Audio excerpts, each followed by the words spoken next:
All right. Hi, everyone. Thank you so much for joining. We're recording this session, so I'm happy to send it out after we conclude later. Um, Thank you all so much for being here. I know some folks will roll in as we go. I want to start by introducing myself. My name is Danielle Goldman. I'm co-founder and CEO of the Build Fellowship. I'm executive director of Open Avenues Foundation. We started the foundation about 6 years ago now, 6.5 years ago, to create pathways for foreign nationals to build companies and careers in the United States. And ultimately, we have created something that is really unique in the space. And I'll start by saying that this is a really intense period of time for individuals who are recalibrating what is possible for yourselves, as you navigate your immigration journeys in the United States. It's a uncertain time given the election and what will happen in the next 4 years. And I just will let everyone here know that we built this organization, we built this model under the Trump administration in 2017, 2018, 2019.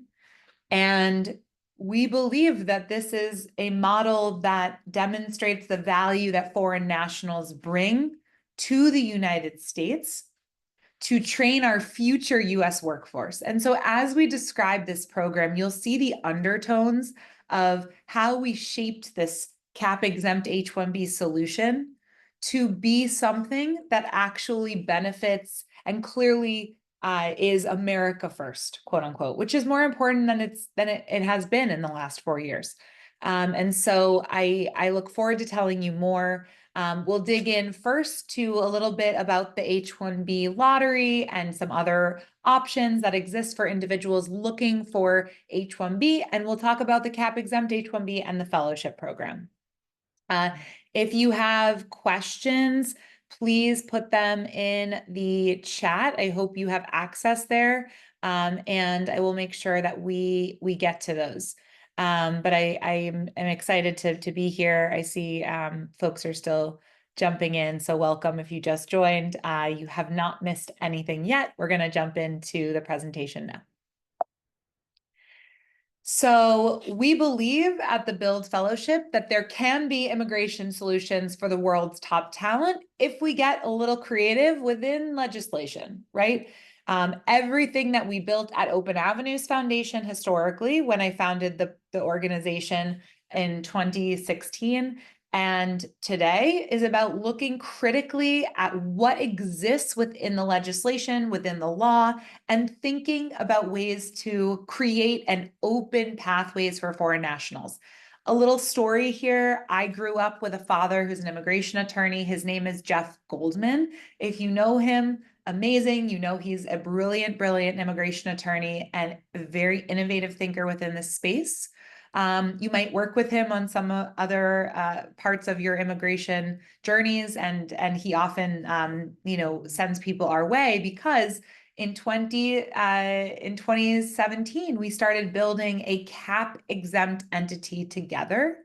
We founded Open Avenues Foundation, which ultimately has evolved into Open Avenues and the Build Fellowship program. So we are a very, it's a family-driven business, and we really, care deeply about what we're trying to achieve here. I'll start by saying that, the H-1B is the most common work visa for individuals who have at least a bachelor's degree in the United States. So if you are here because you know an H-1B is for you, amazing. You've already done the work. You've already entered the lottery multiple times. You know that there's a cap every year for H-1Bs at $85,000 per year. You know that even though it just requires a bachelor's degree to get in, that makes it more challenging because the barrier to entry is lower. It means that there are, hundreds of thousands of individuals entering the lottery every year.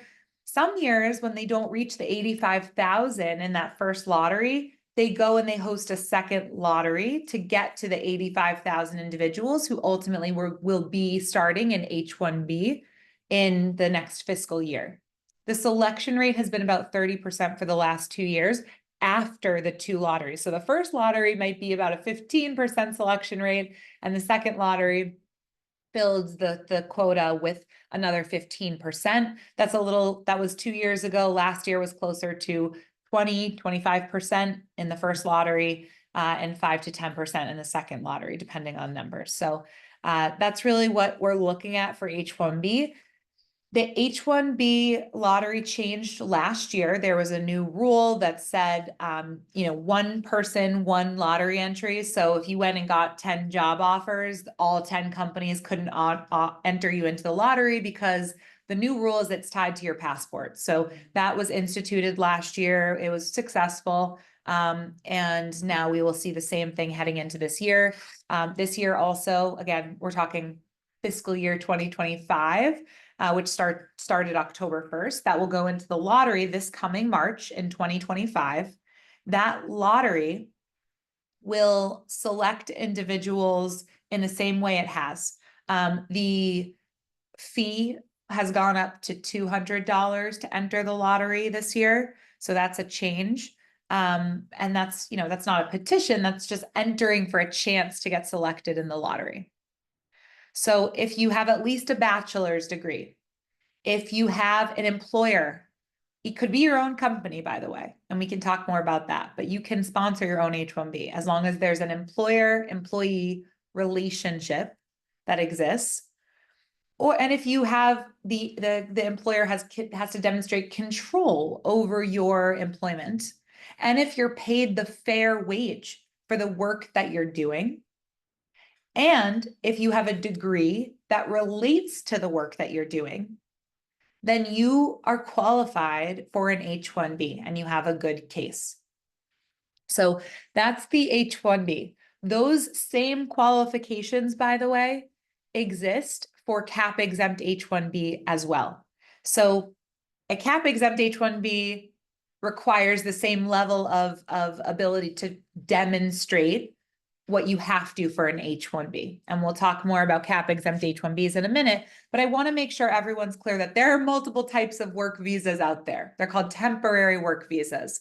An O-1 is an extraordinary ability visa. If you're sitting here and you have been published and you have, been a judge of others' work, or you have a patent and you have evidence that you have been deemed or qualified as extraordinary, go online and look up the 8 criteria for what it takes to apply to get an O-1 visa. If you're from Canada or Mexico in the STEM fields, you should consider a TN visa. If you have a company or work for a company that is multinational, and you can demonstrate that you've worked as a manager in that multinational organization, you've worked abroad for at least 1 year, then you could come into the US and work on an L1 visa. So if it's not just a US entity, but you have these offices abroad, check in on an L1 visa. I have E2 on here, which is, if you're from an E2 treaty country. If so, and you're thinking of making an investment, starting your own entity or investing in an entity here, an E2 could be a good solution for you. But there's, not every country has an E2 treaty. Then one of the most common visa options that I hear about folks choosing a lot who are not selected in the H-1B lottery is F1 CPT. Now, F1 CPT is a first day CPT opportunity. It means, everyone gets it when they're in undergraduate, of course, to go work. But when we talk about F1 CPT as an option when you lose the lottery, we mean that you go back to school and you go to a school that offers first day CPT. First day CPT means you can start working for a company as well as be in school at the same time. A lot of the legitimate programs are a full degree program that you're participating in. It's a lot of work, and then you're also going to have a job. Then there are a lot of illegitimate programs that have been flagged by USCIS. Some have been shut down. I will say that there's an anticipation that there will be intense scrutiny on day one CPT schools in the coming years. So I definitely recommend highly vetting the school before you engage in a day one CPT program. We talked about H-1B already, so I'm going to skip ahead and talk about cap-exempt H-1Bs, because H-1B, of course, is capped, as we talked about, right? So you get to the end of April or at the end of March, and the lottery happens usually first week of April, and you find out you're not selected and your OPT is expiring. You don't think you have a good case for an O1. You don't really want to take the risk on a CPT organization, especially given right now. Let's talk about what cap-exempt H-1Bs are. They are not subject to the annual lottery. If you're on cap-exempt H-1B, you don't have to enter that annual lottery system. They can be filed and approved at any time of year. It doesn't matter if it is, during the lottery season or not. You can do it at any time of year. And I put 6 to 8 weeks because that's how fast the fellowship is processing visas. The same qualifications and benefits as the H-1B. We talked about this. You need employer-employee relationship. You need to demonstrate you can be paid a fair wage. You need to show that your degree is related to the work that you're doing for a company in the US. Now, there are 4 types of cap-exempt H-1B organizations in the US. Any of these types of organizations you could work for full-time or part-time and qualify for a cap-exempt H-1B. Universities, if you want to go work for a university, they are cap-exempt. You can be sponsored at any time of year. Government research institutions, nonprofit research institutions, or nonprofits affiliated with colleges and universities. Okay, so one of the really cool things here, and one of the reasons you're all on this call today, is because it's not just about the opportunity to work full-time for one of these organizations. I'm going to bet that out of the 36 of you, that most of you want to go work for a tech company, for a biotech company, for a financial institution, for your own company. And you don't necessarily have big dreams of working for one of these 4 types of organizations. If you do, amazing. Go try to find a job at a cap-exempt H-1B organization. You'll be able to be sponsored right away. But if you do not, one of the things that you can do is work 5 hours a week, minimum, part-time, 5 hours, 10 hours, 15 hours, part-time for one of these types of organizations. And then the law says that as long as you're in cap-exempt H-1B status, any company is then able to file a concurrent cap-exempt H-1B on top of that status. So you hold your cap-exempt H-1B status, and any US employer can piggyback and file a cap-exempt H-1B right on top of that. So it's a really cool, concept here that we've been leveraging for a long time. And we're not the first to do this. The state of Massachusetts, along with Jeff Goldman, my co-founder, started a program back in 2014 called the Global Entrepreneur in Residence Program that actually has universities sponsor 5-hour per week visas for entrepreneurs and allows their companies to file full-time visas. So the key here is that you will work in the cap-exempt organization part-time. If you file with a full-time employer, you can't just stop working for the cap-exempt organization, right? You have to keep working for the cap-exempt entity and for as long as you need cap-exempt status. And then when you win the lottery, when you get a green card, when you prepare for your O1, then other things are possible. But the situation is that you stay in this cap-exempt employment until you need another solution. Okay, so I want to talk about our program because we've had about 200 companies actually come through this model. In our program at the Build Fellowship, we hire foreign nationals to work for 5 hours per week for our nonprofit that is affiliated or partnered with colleges and universities. So we started Open Avenues Foundation in 2017, right? So we've been running the foundation for a long time. We started the Build Fellowship as a way to create more of these cap-exempt part-time positions. In our fellowship program, foreign nationals spend 5 hours a week within their field training US students at our partner. We have 15 colleges and universities we're partnered with. You work 5 hours per week in a field of that you are an expert in. So if you are here and you're a software developer, you could work 5 hours per week as a software development fellow, training students at our partner schools with a software development project that gives them hands-on experience. If you are on here and you are a chemist, we could scope a chemistry project for you to work on with students, and you would become a chemistry fellow. We work across fields. So as long as you have a degree in a field and you have a job offer in that field, you can qualify for our program. Now, I'll go more into what the qualifications are, but I want you to understand that we individuals like Margarita. Margarita is a civil engineer. She, works for a civil engineering company, but she lost the lottery and she really needed a solution. So she came on as a civil engineering fellow and she scoped with our team a project, this construction project that she leads remotely with students at our partner schools. And because she does this work, we sponsor her for a cap-exempt H-1B, and she's able to stay and also work for her civil engineering company. The timeline of fellows coming into our program, we do this all year round. Everything is on a rolling basis. So we actually take about 2 weeks for an evaluation and contracting.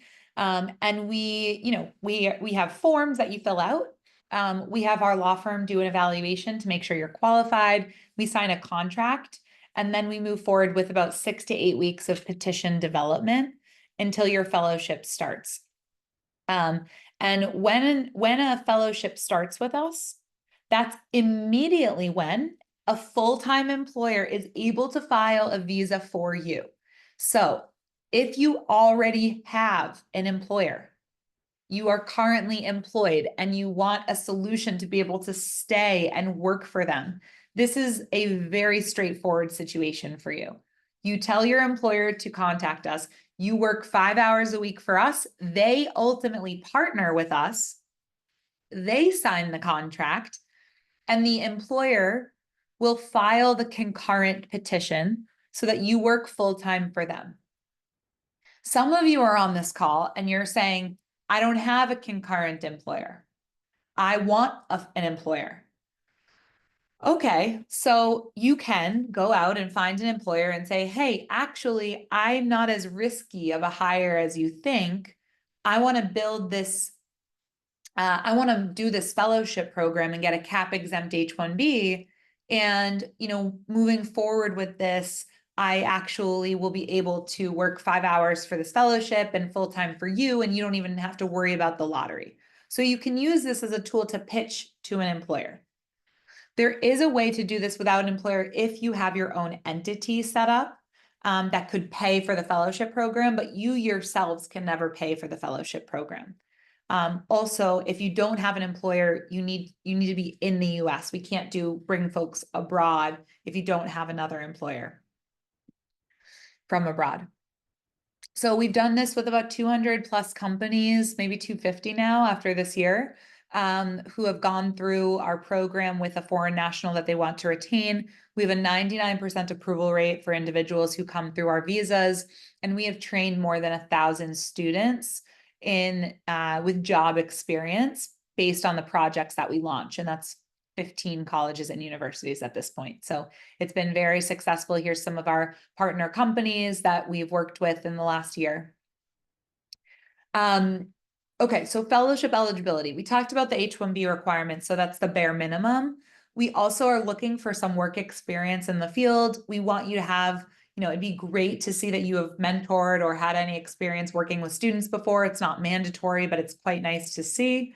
And we do want to see, as I talked about, we want to see that in the best case scenario, you already have an offer or a company that wants to keep you or hire you, and they will file the concurrent H-1B.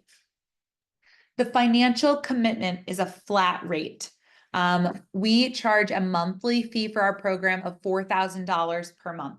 That includes about $1,000 a month of salary to you as the foreign national. That means that the employer paying this can take that $1,000 a month and reduce it from the total compensation that they are paying you. So we really want to see this cost be about $3,000 a month when we talk to attorneys. Sorry, when we talk to companies about this program, it's about $3,000 a month of cost, about $1,000 a month of salary, which is included, baked into your total compensation package. That's the key here. We have about, we have a different amount of time for every single person in our fellowship. So while some people are in our program for 6 to 8 months because they win the lottery when they enter our program, others are in the program for 2 years. We file 3-year visas for folks in our program. We do have an average of 1.5 years in the fellowship. The $4,000 a month includes all legal fees that you pay to Open Avenues or any of our nonprofit partners, for the Build Fellowship program. It includes the government filing fees, premium processing, the work for H-4 visas for the individuals of your family, and it also includes any future adjustments of status, requests for evidence, as it relates to the 5-hour per week petition. So it's a lot in there, including the community we have. It includes ongoing immigration support from our partner law firm. There is a lot of support we give to our fellows on an ongoing basis. So it's not just paying for a visa solution. This is an entire fellowship program that's being supported and an immigration support system for every one of our fellows. This is Felix. I want to give you an example of someone in our program. He actually had attempted an O1 and was unsuccessful. And so he needed an H-1B. He started his own company and he had 4 unsuccessful attempts in the lottery prior. So that's statistically wild, but some of you might have the same situation. And so he joined our program and he's really, had a great experience. He said it, provided him with a clear path to collaborate with his co-founder in the US. He really wanted to be here. He was in Canada before. And he, felt like he's really enjoyed working with these interns, which are the students that work on the projects with him. Okay, that is it for the cap-exempt H-1B program. I want to take questions on that before I jump into a new O1 program that we have. So I don't see anything in the chat. Does anyone want to hop in with questions?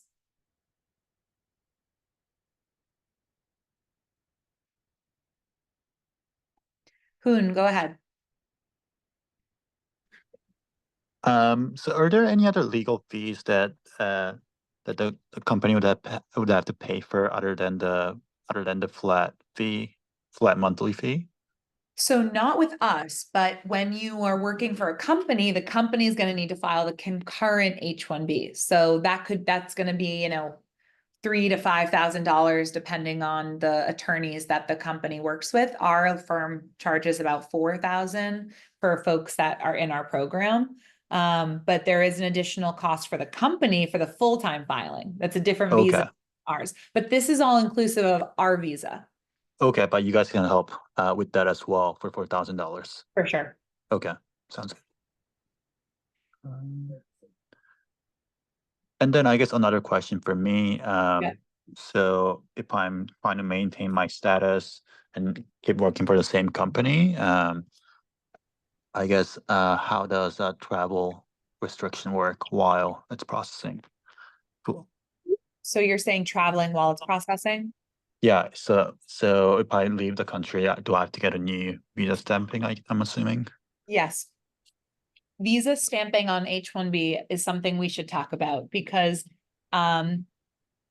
if you have a full-time employer in the US, so for any of our fellows who have been in the program, they're in 5 hours a week in our program. They also have a full-time employer.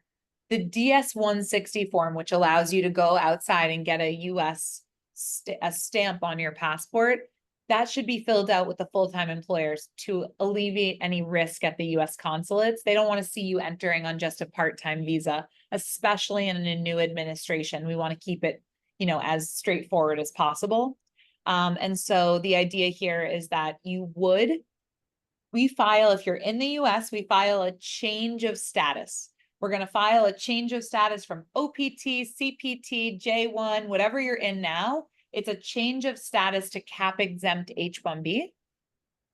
At that point, you can work in the US, but if you want to leave the US and you want to travel, you do need to go home and get that visa stamp. Got it. Yeah, that makes a lot of sense. I guess in terms of the timeline though, so it takes about 8 weeks to get approved with you guys, and then we can file the concurrent H-1B with the current employer, right? Yes. And then are we allowed to leave right away, or do we have to wait until that's approved as well? It doesn't, so you want that to be approved? Yeah, the concurrent H-1B, you want. Yes, the concurrent H-1B should be approved, because with the approval is when you fill out the DS-160 form to actually make an appointment at the consulate. And do you have any idea how long that would usually take right now? You can choose to file premium processing, which will cost another $2,500, but it'll result in you being able to travel sooner. Regular processing, that premium processing takes 15 days. Regular processing could take, 4 months, 5 months, but we really don't know. The best thing that people can do now is take as much control as possible, but there's a price to that. Okay, that makes sense. And then I guess, is there any other reason to do premium processing if we can start working right away as it's processing, other than traveling abroad? Is there any other benefit? Oh, No. You can start working right away, even if it's not approved yet. So that's one of the really important clarifications, is that when we file a concurrent visa for someone at the full-time employer on top of ours, they can begin working right away for the company, even if it's not approved. It just has to be filed. okay.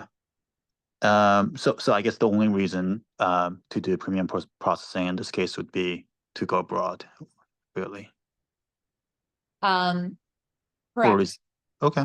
Correct. I mean, yes, and the longer we get into the next year, the more chances there are for new, we're talking about a new staffed USCIS, right? New Yeah. agency folks. And so I Okay, don't so know. you never really know. Well, You I never guess. really know, but if you're filing in 2024, I'd say just do premium processing and get everything processed before the administration changes. If you're already talking about 2025, I mean, I think it could be interesting to explore and play out the pros and cons of filing quicker.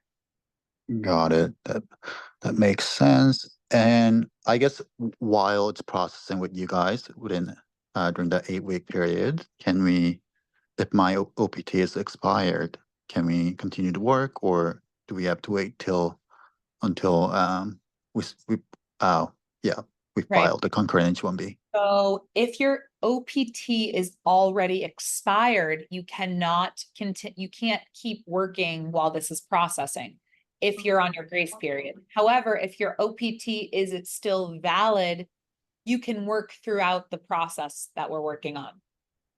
Okay. No, if it were to expire during the process, not so like during the 8 week process that we do with you first. You'd have to stop working for your employer. Okay, but got it.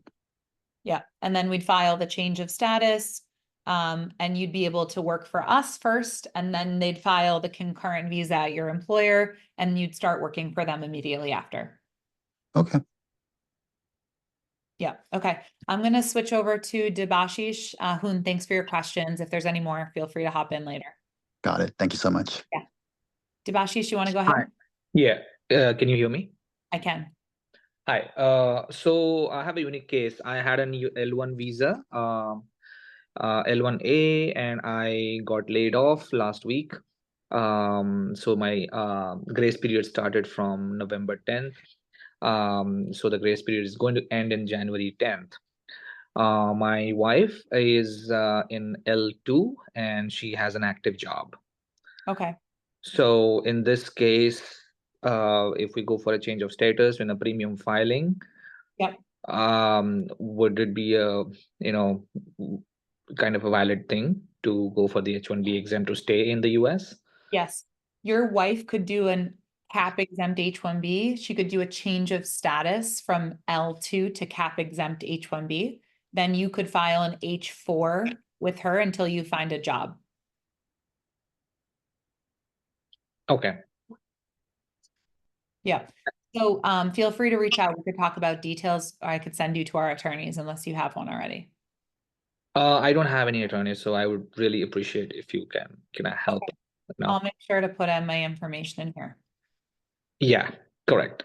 And this second question, since it's kind of a stressful situation for me and the clock is ticking for the grace period, I also didn't want to take any hasty call. So I was thinking of probably, maybe going back to my home country, India, and then come later, Yeah. see where the political situation is going next year. Is it possible to come later? Mm, So, okay. So you are talking about leaving the US and coming back in at a future date on an H-1B when you get a job in the US, right? yes, or maybe as a student, F1. Yeah, I mean, you totally can. Mhm. You could re-enter and that's totally a possibility. I will say for purposes of, talking about risks under this administration, if you know for sure that your career is in the US and you want to be here, I would not leave. Um, one of the biggest risks I see in this future administration is the consulates themselves and the denials that will come from the consulates. Is like the thing everyone is talking about because USCIS is governed by the law that Congress puts in place, right? So when it comes to approvals and adjudication of visas, USCIS is going to have, there's reasons you could even sue USCIS for certain adjudications or results that you get on your petition. But the State Department is directly under the executive order. And so the State Department controls the consulates abroad. And that means that they have full, Trump says, like, don't let people in who are going to come on an F1 for whatever from Pakistan. I don't know. He could do that, right? Um, Mm. the consulate could, it's really like, it's under the discretion of the executive branch, and we don't know what's going to happen. I'm not trying to say that to scare anybody here. I'm just saying that if you're weighing the unknown, right? Because that's all we can do right now is look at the unknown and look at the past, is to move forward with, the thought that if you are already here and you can file a change of status versus leaving and going and dealing with the consulates, that's probably going to be better. Got it. Oh, okay. I can basically, talk to you with more details of my particular case. But thank you for this advice as For of now. sure. For sure. How can I connect you? Like, Yes, I'll make sure to write in the chat my contact information, or you can message on LinkedIn. sure. Thank you. Robson, you're up next. Okay, thank you so much for our information today. My question is like, I am an aerospace engineer, but Yep. here in the US, right now, I am working in the healthcare industry as a compliance officer. So two totally different fields. So with like doing this, I'm still eligible for this program that you are showing us today, or I should have been working in the same field that I study. So What did you study? aerospace engineering. And what are you working in now? I'm working in the healthcare industry as a compliance officer. Okay. So, and do you have 2 degrees or 1? I have 2 majors, one in aerospace engineering, and the other one is it's called science and technology. Okay.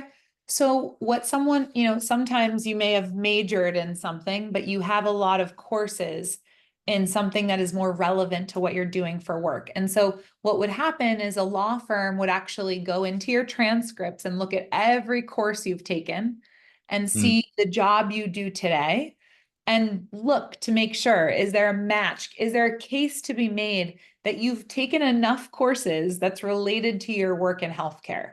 That you're doing in compliance, et cetera. And hopefully they can make that case. If you've worked in your field for more than 10 years, there's also potentially a case to be made for a degree equivalency to show that your work experience in the field has been equivalent to a degree. Okay, thank you. So still possible to do some arrangements. Yeah.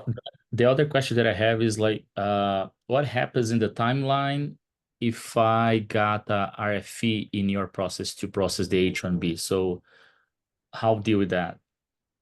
Yep. So if you get an RFE, you're asking how do you deal with that in general? Yes, with this program. Yeah. So, if with our program, an RFE response is included in what you're paying for. When you sign up, you're getting our full legal team to support. And so that is, inclusive of any RFE response. And I can tell you that our 99% success rate also includes folks that have received RFEs and we work closely with them. My colleague Ian is hopping in here. He's head of partnerships at the Build Fellowship. I'm going to have him answer. I see a lot of questions coming through the Q&A, so he's going to hop in there and help out. I'm going to, maybe I need to, Ian, do you have access to the Q&A? I see Thanks it here, so much. Danielle, but I don't see any questions in here. So maybe they were added before I joined. So Yeah. if you did have a question and you want to get it answered, feel free to throw it in right now and I'll see if I can Yeah. answer it for you. Yeah, perfect. That's awesome. Or is everyone able to talk in the webinar chat? The questions are now coming in, so I can. Okay, beautiful. Even Yes. the chat is not coming in. The chat's not coming in. Okay, so if you want to get questions answered, because we don't have so much time and I see a lot of questions coming in, Ian will be able to answer those as we go. Cool. So I see a lot more folks with hands raised. Dorian, do you want to hop in? Yes, hi. Thank you, Danielle, for hosting the webinar. This has been super helpful. So my question for my situation, I'm currently on a TN visa, and my employer agreed to start me on the green card application. Still quite early. I have my perm was submitted in February of this year, so still have quite a ways to go. I'm trying to figure out how this program may or may not be beneficial to me, where maybe I can piggyback off this or complement my current application. In any case, I'll have to do an H-1B at some point. And so if there's an easier or a more direct way of getting the H-1B, and then my current employer can piggyback off that and maybe save some time, that would be great. I just don't know how this would Sure. work. When's your TN expiring? See, it's on a 3-year term. I think I have until like late 26. Okay. And you have to get on to the H-1B to be able to change status to green card. Is that what you're? Yeah, that's how they're tackling it. Right, because you can't be on a TN and apply for a green card. Right. Got it. So you should definitely enter the lottery in March, and see if with your current employer you are selected in the lottery. If you really want your green card to start processing, and this goes for anyone who is in CPT, a TN, a J1, these are visa categories that don't have what's called immigrant intent. You can't get a change to a green card if you are on one of these temporary work visas that don't allow you to have that immigrant intent, which is green card status. And so you can enter the lottery, Dorian. if you're not selected and you want to move your process faster for green card, or you want to, change your status to an EAD and you need to be in H-1B, then you could do a cap-exempt H-1B program for some time. And, you don't have to, we do have a 1-year minimum for paying for the program because of the cost that it takes us to facilitate the program. But you don't, we file a 3-year visa. You don't have to stay in the program for 3 years.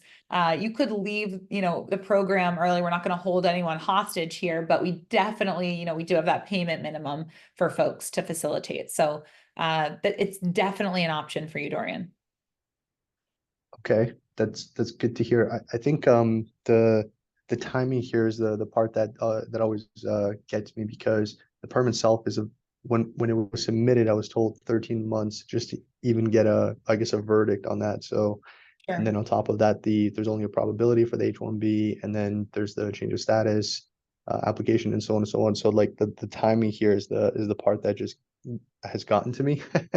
So if there's any way to accelerate it through this kind of program, happy to do this. Sure. I just wanted to know whether it's even possible to accelerate things.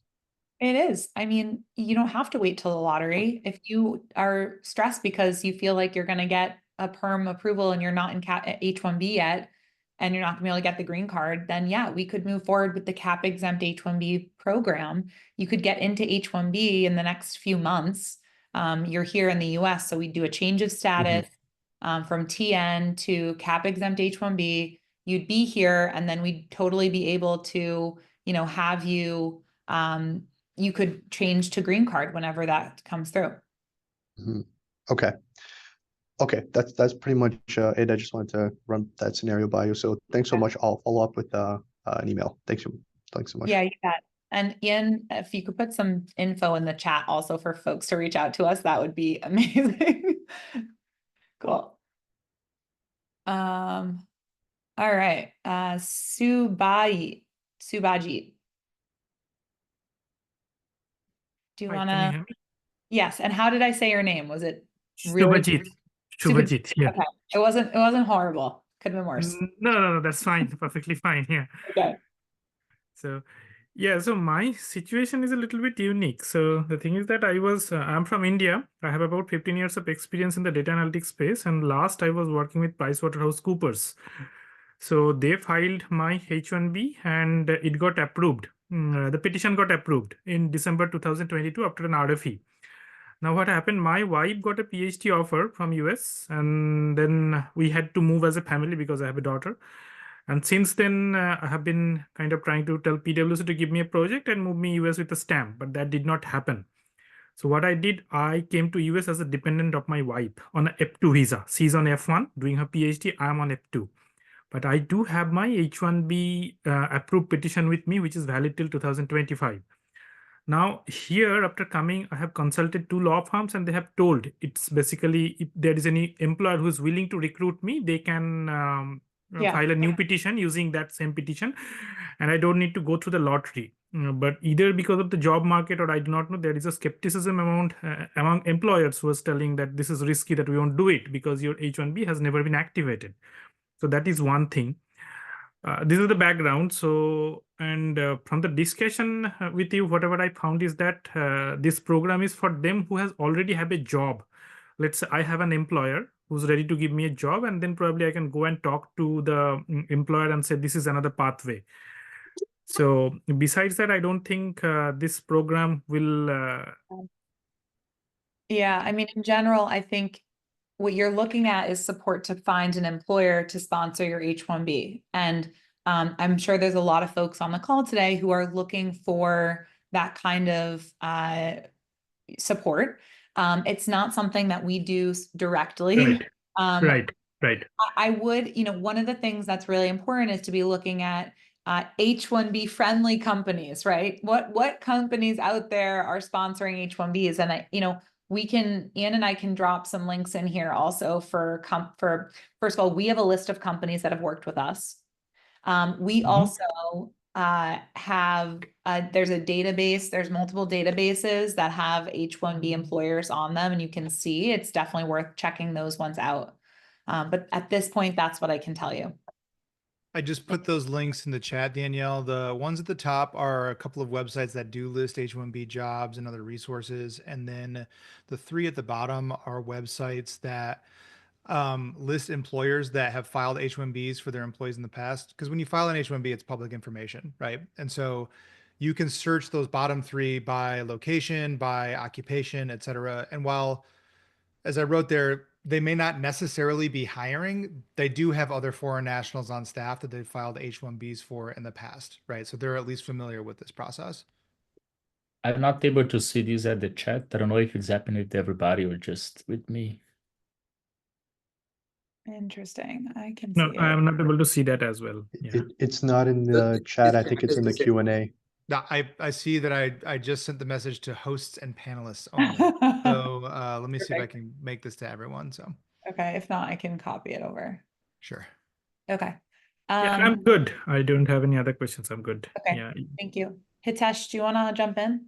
Hi Daniel, hi Ian. Thank you so much for this webinar. So yeah, I just wrote my question in the chat, like if some other benefactor can nominate me for this fellowship, and I think we can do it. So my just the follow-up question was that does my current employer has to be known that another benefactor is nominating me and I got my H-1B petition selected and I can still work with my current employer? And do you So I want to take think you're asking if you can have a third party act as the benefactor as opposed to your primary employer. Is that right? Right, yeah. Yeah, that is, you can absolutely do that. So the current employer, does they have to know like that there's another benefactor who has like nominated me and I got an H-1B cap exempt selected and I can still work with my current employer? The current employer would still have to file the concurrent petition with USCIS. They don't necessarily have to act as the benefactor to pay the programming fees, but at the very least, they have to be willing to file the concurrent petition. Right. So so is it like that's okay if a benefactor is willing to pay the fees on behalf of my current employer? Yeah. Oh, perfect. And just one more question. So the current employer will still file for my normal H-1B visa, right? And if I get selected, I can like change the status from a non-cap to a cap exempt. That's correct. Yep. Okay.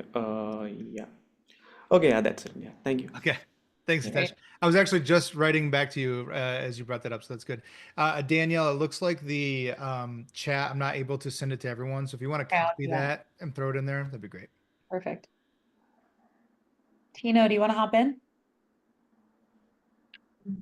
Yeah, thank you so much, Danielle and Ian, for hosting this webinar. So it was actually my first time to come across your platform, the Build Fellowship. So I joined so that I could just ask and understand the level of support you're able to give. So I just came into the US in August. I'm doing my master's in digital transformation.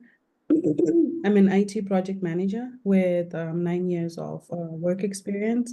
And I'm looking at the current environment, and I have an entrepreneurial background. And one of the options I want to leave on the table open for myself is me starting my own startup, because I've already started participating in innovation challenges and I have experience in that. So I think it's safer for me to focus on that. And I just wanted to ask you if you'd be able to help and support. I graduate December 2025. I would obviously start my own company and I would need to file, but how would that work? Would you be in a position to support? Yeah, so I mean, the way that our program has historically worked, we just opened up this new pathway in the last year for individuals to create a benefactor relationship where you could have external sources support your fellowship program. We don't provide those supports at this point. We are more than happy through information, through resources. Ian and our partnerships team has developed handouts that you can go give to employers that talk about how this, what this program looks like and how this helps, make the case for why they could hire you versus, someone who's not already engaged with our program and how this program would help you get that, status to work at a company. I understand completely that this is a very hard environment to go search for a job in. I highly recommend you start with those resources that we put into the chat. One of our colleagues, Daniel Quick, started Sojon, which is a database of cap-exempt organizations and entities that file cap-exempt H-1Bs full-time. So while our program, of course, has a price tag that's quite heavy, the Sojon database has full-time positions with cap-exempt entities that you could apply for and see if they could, they'll sponsor you as part of your employment. And so I highly recommend that path if you're not able to get an employer and work, to have them sponsor you through our program.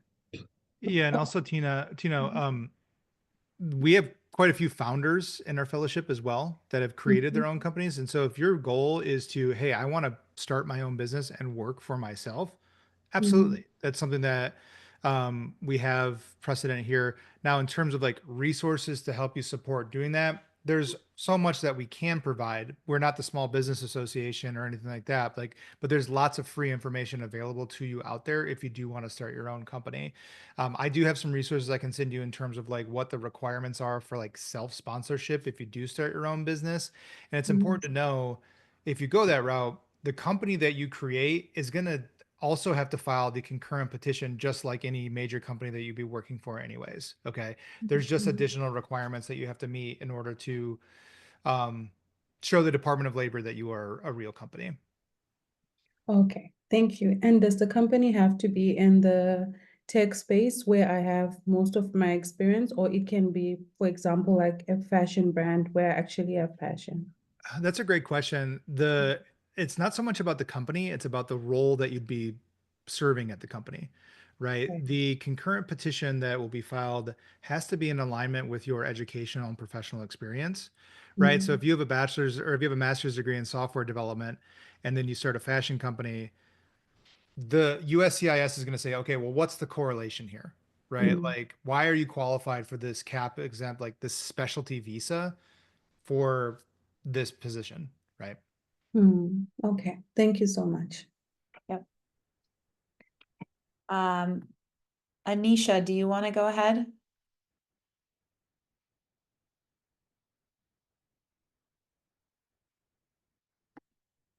Anisha, you there? We cannot hear you if you are talking. All right, this name is gonna be tougher for me to say. Lakshmi. Yeah, that's okay. Yeah, I can go by Lakshmi. Lakshmi. Okay. Yes. I was gonna give you a nickname, but I wasn't gonna do it without your permission. So Yeah, no problem. all right, No nice to problem. meet you. Nice to Go meet ahead and you. ask your Yeah. question. Yeah, so I have around like 14.5 years of experience in tech. And recently I had to kind of take a break and convert from H1 to H4. And I did apply for H4 EAD, but it's taking a long time with the processing times. Yeah. So now I'm having second thoughts on moving back to H1, but the market is so wild and I'm not able to find the H1B sponsors again. So I'm kind of checking my options, what should I do? And if this program can anyway support me. I do have EB to I-140, so I don't know what to do with the long processing times. I'm kind of getting want a guidance from you, and if this program would help me in any way. So just checking. So, I mean, in general, the program is helpful if you find an employer or you want to go try to pitch this to an employer as to, why you would be able to work in the US. But if you already are counted, so you had an H-1B? Yes, I had an H1B. I did finish my 6 years on H1B, and then I used my EB to I-140 to extend it for another 3 years. But I had to take a break after, passing like 1 year on the 3 year that extra that I got from EB to I-140. Yeah. Interesting. Okay. I think it's unique. I mean, you're way past, I don't know what happens when you stop extending your H-1B. I obviously, I think it requires an immigration attorney to dig into this a bit more. So Okay. I'm happy to put in the name of the law firm we're partnered with, and it would Okay. require a consult to think of what options you have. Okay, sounds good. Thank you. I would really appreciate that. Yeah, for sure. Cool. Barbara, I think your hand was raised earlier. I don't know if you wanna hop in, just raise it again. And if anyone else has a question, Hitesh, did you have another question? Yeah, I just have one more question. So it was regarding the working hours. So like since international students are only allowed to work 40 hours a week, so if we also do a fellowship of 5 more hours per week, so won't it be any issue? Like it will be like a 45 hours a week working? Well, I'm confused. Why are you talking about being a student? You're talking about you would be, if you're in our program, you're not in F1 anymore. You're an Is that H-1B. clear? Yeah. Right. Oh, okay. Like on STEM OPT, we are allowed to work more than 40 hours? Okay, so if you are in STEM OPT, which I think you are, Right. Hitesh, Yes, yes. okay, we're gonna file, if you want to move into cap-exempt H-1B, we're filing a change of status from OPT to cap-exempt H-1B. You're no longer gonna be in OPT. And Okay. so you will be working 5 hours with us and then full-time for another employer. And the answer to that, to the question that we often get is, yes, you can work for more than one employer, and yes, it can be for more than 40 hours a week total. Perfect. Yeah, makes sense. Just one more question. So, there's a 1 year commitment for the fellowship, right? Yes. Okay. So, yeah. So even Ian, if you want to clarify that? It's a 1 year financial commitment. That's a great question to ask. So legally speaking, if you, let's say you sign up for the fellowship in January, right? And you win the H-1B lottery in March. Great. Congratulations. You get that visa in October. Legally speaking, absolutely. You can leave the fellowship in October. You were a fellow for 10 months. However, contractually, the benefactor would have a 12-month financial commitment to the fellowship. So what that means is the benefactor has to pay for at least 12 months. Does that make sense? yeah, that makes sense. Yes. Okay. Thank you. Great. Anyone else? We have time for one more question. Okay. Wow, we did well. I hope you all were able to get your questions answered either in the chat or live. Ian put the information. I'm just going to make sure that everyone has it because I think it went only to hosts and panelists. So I'm putting information right in here. You can reach us at info@buildfellowship.com. It goes right to Ian's team. And you will hear back from them to schedule, probably from Ian directly, to schedule time if you are qualified with some of those initial qualifications. Ian, do you want to just talk about that process, the nomination process a little bit? Yeah, sure. So the best thing for everyone attending today to do is if you're considering the fellowship is to complete a nomination form. And that's right on our website. Now, the question that is so often asked is, well, what if I don't have a benefactor yet? Or what, I haven't talked to my company about this yet. I don't want to put their information there because I don't want them to get an email about something that they aren't aware of. Like, totally understand. This information for the nomination form, it's only used internally. It's basically for me to know more about your situation, your education, your work kind of situation, your immigration history, all of that stuff.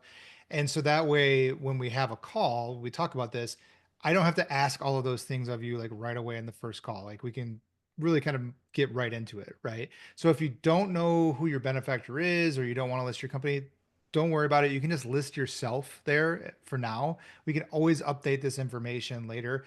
If your company is supporting you on this, awesome. Put their information in. We should definitely schedule a call with the three of us to sit down and talk. But if you're not sure yet, don't stress, put it in. Once your nomination comes in, you'll get an email from me with some resources, and we'll go from there. Okay. Amazing. Thank you all so much for joining. Really appreciate it. We will send a recording of this to folks after the call today and look forward to staying in touch. Take care, everyone.